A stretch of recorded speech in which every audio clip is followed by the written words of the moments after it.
Hello friends, how are you? Hope you are doing great in your studies. So, in this video we're going to study about biotechnology. So before starting it, let us discuss what is biotechnology. So biotechnology is composed of two words, bio and technology. Bio means living world, anything, any DNA or any genetic material which is extracted from the living organism and then using it in the laboratory technologies. So the branch of science that deals with the combination of biological world with the technology is known as biotechnology. So there are mainly two main principles which are involved in the process of biotechnology. First one is genetic engineering and the second one is maintenance of the sterile conditions. Genetic engineering is the formation of recombinant DNA. What is recombinant DNA? It is a hybridized DNA which is formed by the mixing of the DNAs extracted from the two organisms.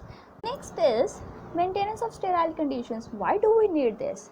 Because instead of along with the desirable genes, there are various other undesirable genes which got transferred from the vector to the host cell. So to reduce the function of those undesirable genes, we need to maintain some sterile conditions so that those sterile conditions will not affect our desirable gene, but yeah, definitely affect the functioning of the undesirable. For the formation of recombinant DNA and for the process of biotechnology, there is we know, as I've told you, recombinant DNA is the combination of DNAs extracted from the two cells. So we need to join those DNA. So before joining those DNA, we have to cut those DNAs at the specific sites. Those specific sites are known as region of replication or ORI. ORI is that point of DNA from where the DNA gets cut using the enzyme restriction endonuclease. Discussing further steps of recombinant DNA technology. It involves three steps: identification of DNA with desirable gene, the gene which we really need in the host cell. Next is introduction of that desirable gene in the host cell, and later on maintenance of the optimum conditions so that those recombinant DNA multiply. Next, tools of recombinant DNA technology. So for doing the process, we need restriction enzymes which are known as molecular scissors, which cuts the DNA at the specific sites. Then ligase enzymes to join those cut ends of DNA together. So ligases are known as molecular glue. So that recombinant DNA have to be multiplied. So for that we need polymerase enzyme for the multiplication of recombinant DNA.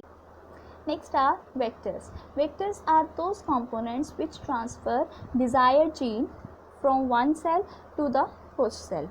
Then last, the host cell in which we have to inculcate that desirable gene. Discussing about these tools, let us first discuss about restriction enzymes or molecular scissors. These are the enzymes which have come from the class of nucleases. Nucleases are those enzymes which are associated with the genetic material, whether DNA or RNA. These are of two kinds: exonucleases and endonucleases. Exonucleases, exo means outer, endo means inner. So as the name suggests, exonucleases are those enzymes which cut the nucleotides on the DNA from the ends, and the endonucleases are those enzymes which cut the DNA fragments from the center or any part in between other than ends. The first restriction endonuclease, HindD2, always cut the DNA molecules at a particular point by recognizing a 6 base pair. This sequence of base pairs are known as recognition sequences for HindD2.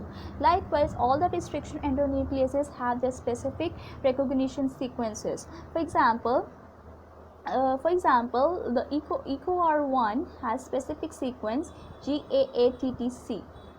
That means any DNA having the GAATTC, the EcoR1 will identify only this sequence and then cut the DNA from these points.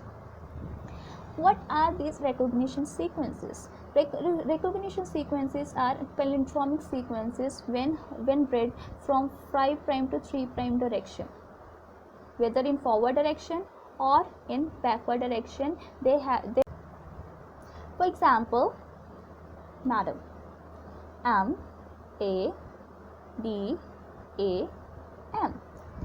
In the forward direction it read madam, in the backward direction also it read madam. So these sequences which when read in forward or in backward direction give the same name or read to be same, those are known as palindromic sequences. So the palindromic sequence for EcoR1 is GAATTC, and when read from 5' to 3' direction from any side, whether forward or. This diagram shows the action of restriction enzymes. Here it shows a vector DNA and foreign DNA. Vector DNA having the gene of interest and the foreign DNA in which we have to inculcate that gene. When EcoR1 acts, then it recognizes where the GAATTC has appeared. And after recognizing these sequences, it cuts the sequence only between G and A. It can never cut the sequence from any other part, whether from this, from A, between A, T, between T, T, or between T and C. No, it will only cut the sequence between G and A. So in the vector DNA it has cut between G and A, and the foreign DNA also it has cut between G and A, forming the sticky ends. What are the sticky ends? Endonucleases majorly they cut the DNA in the sticky ends. That means some of the pairs have been left alone, so that when the other DNA comes to it, its complementary pairs will ultimately attack. And afterwards DNA ligases, or also known as molecular glue, joins the two sticky ends of both the vector DNA and foreign DNA together, forming the recombinant DNA. This diagram shows recombinant DNA technology. Here it shows foreign DNA, here it shows foreign DNA, and here vector DNA or plasmid. What is plasmid? Plasmid is extra chromosomal DNA generally present in the cytoplasm of bacteria. It does not involve any hereditary process, but it involves in the process of transformation of desired gene from one cell to the host cell. With the action of any restriction enzyme, both the DNAs got cut into fragments. Then with the action of ligases, the fragment of foreign DNA got incorporated in the plasmid DNA. At this point you can see a red DNA and there is a small fraction of blue DNA. That means this is known as recombinant DNA or rDNA.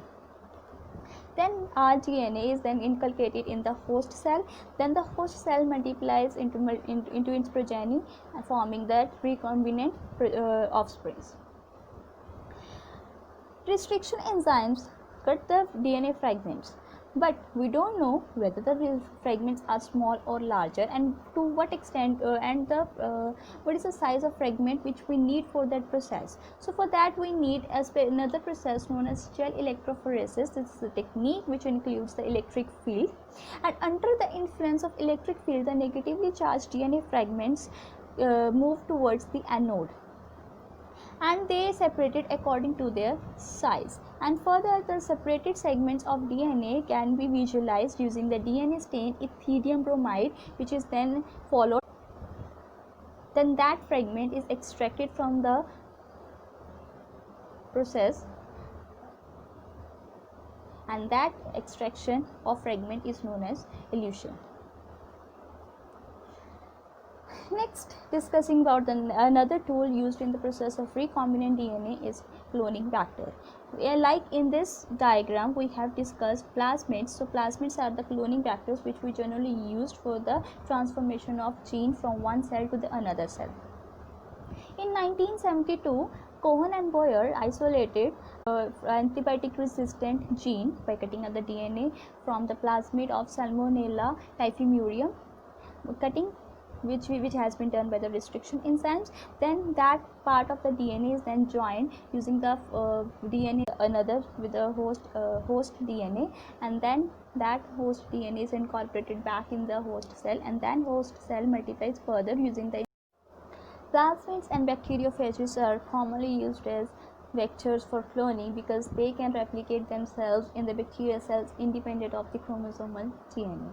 So the features which are required to facilitate cloning in a vector first of all includes a region of replication, or the ORI. As we have discussed already, the ORI is the dead point from where the restriction endonucleases first recognizes and cuts the DNA from that point, so that the another portion of DNA can attach at that point. Selectable markers help in identifying and eliminating non-transformants and selectively permitting the growth of the transformants. Transformants are the desired genes which we need to be incorporated in the host cell, and the non-transformants are the undesired. Further, cloning sites. So every vector DNA must have specific cloning sites because the presence of more than one cloning sites can result in the formation of more than one fragments of the same vector DNA, and thus interfere with the process of genetic engineering and the process of recombinant DNA technology. So for that, to resist that, every vector DNA must have a single cloning sites, and to resist that, then these recognition sites are generally present between the two antibiotic resistance genes. This is the diagram of the E. coli cloning vector PBR322 showing the restriction sites in the T3, EcoR1, BAMH1, SAL1, PST1, CAL1, BVU2, ORI point, antibiotic resistant genes AMPR, resistant genes AMPR, TETR. ROP here is the codes for the protein involved in the replication of the plasmids. Insertional inactivation.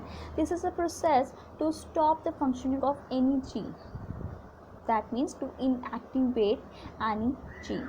So for that, what we need is we insert any foreign DNA inside a gene so that it can be resisted and its function can be stopped.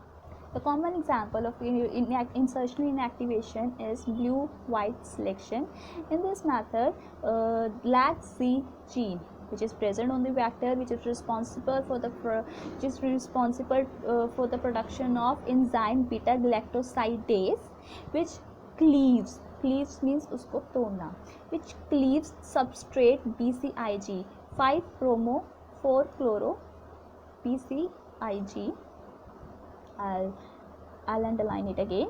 BCIG 5 bromo 4 chloro indolyl beta D galactopyranoside. That means LAC-Z gene encodes for the enzyme beta galactosidase, which cleaves BCIG into insoluble product that gives blue color. If the LAC-Z gene is inserted with any target DNA so that the functioning of the gene is restricted, then the gene will not form any beta galactosidase, hence the blue color is not formed, which results in the formation of white clones. So this common experiments gives the practical demonstration of insertional inactivation. Vectors for cloning genes in plants and animals. Ectobacterium tumefaciens, a pathogen of dicot plant, is able to deliver tDNA to transform normal cell into the tumor cell, and that then directs the tumor cells to produce the chemicals for the pathogens. Likewise, retroviruses have the ability to transform the normal cell into the cancerous cell. So the tDNA of Ectobacterium tumefaciens and the retroviruses act as cloning vector for the most of the plants, for the cloning of plants and animals. Competent host. The host need to be made convenient to take up our DNA. So for this we have several simple processes which can make the host competent for the DNA. First of all is treatment with calcium ions, which can increase the efficiency of the host cell to take up our DNA. Next is the incubating the host cell in the eyes and then giving the shock treatment at 42 degrees Celsius and later on again incubating in eyes. Third is microinjection method, which involves injecting the rDNA directly into the nucleus using the glass micropipettes. Fourth one is gene gun method, in which the DNA is the DNAs are coated with the gold or tungsten, and which are then bombarded onto the cell. Last one is the agrobacterium communication, which, when allowed to infect the cell, transfers the recombinant DNA into the host cell. Discussing further processes of recombinant DNA technology, it involves isolation of DNA from the cell from which we need the desired gene or the gene of interest. Then fragmentation of DNA using the restriction endonuclease enzymes, and then the isolation of desired DNA fragment. That means that fragment of DNA having the gene of our interest. After that, ligating that DNA fragment with the vector, and then transferring the recombinant DNA, which is found by combining the DNA fragment and vector into the host cell, where it multiplies itself and then gives the product which we can extract. Elaborating these points, isolation of genetic material. Genetic material first need to be isolated using certain enzymes. We can use lysozymes for bacteria, cellulase for plant cells, chitinase for fungus, ribonuclease for RNA, and proteases for the proteins. Then cutting of DNA at specific location, which is generally done by the restriction endonuclease enzymes, and then those fragments can be separated according to their size using the agarose gel electrophoresis process. After cutting the DNA, we can extract the gene of our interest. Amplification of gene of interest using PCR or polymerase chain reaction. The gene of interest which we have extracted from the cell, we need the multiple copies of those genes, so that our work of genetic engineering can be done properly. So for that, the copies of DNA or gene of interest is done in vitro. In vitro means in lab conditions using the primers and DNA polymerase enzymes. For this, the DNA polymerase are isolated from a bacteria, Thermus aquaticus, which remains active at. In this diagram, I'll show you how the process of amplification of gene occurs.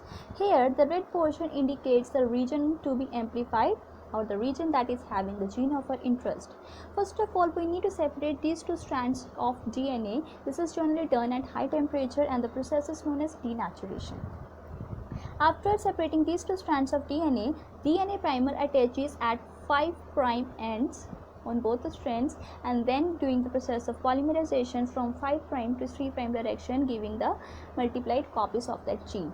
So here you can see three processes occur: denaturation, separation of two strands of DNA, primer, annealing or the addition of primer, then the extension of primer, forming the long strand of the.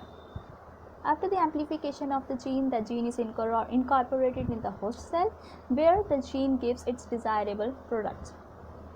After the formation of the recombinant cell, the cell is then multiplied in the continuous culture system, which is in which used medium is drained out from one side and the fresh medium is added from the other side to make the medium, to maintain the cell in the physiological active phase. For this, the bioreactors are the useful instruments which provide the optimum conditions for achieving the desired products by providing optimal growth conditions with temperature, pH, substrate, salts, vitamins, etc. There are two types of bioreactors: simple stirred bioreactors or sparged stirred bioreactors. This is the diagram of simple stirred bioreactor, in which the stirrer, in the center you can see there is a stirrer which is fixed in the bioreactor to facilitate better mixing of the contents, and it improves the aeration of the medium. This second one is the sparged stirred tank bioreactor. What it does, it bubbled air in the bioreactor from the base. Here the air is bubbled from the base. This results in the mixing and the proper aeration of the contents. Downstreaming process, which makes a product obtained ready for marketing. It involves separation and purification of the product which are extracted from the process of recombinant DNA technology. In case of drugs, those are sent for the clinical trials before releasing in the market. I have tried to simplify the things and hope you have understood what I have explained today. Thank you.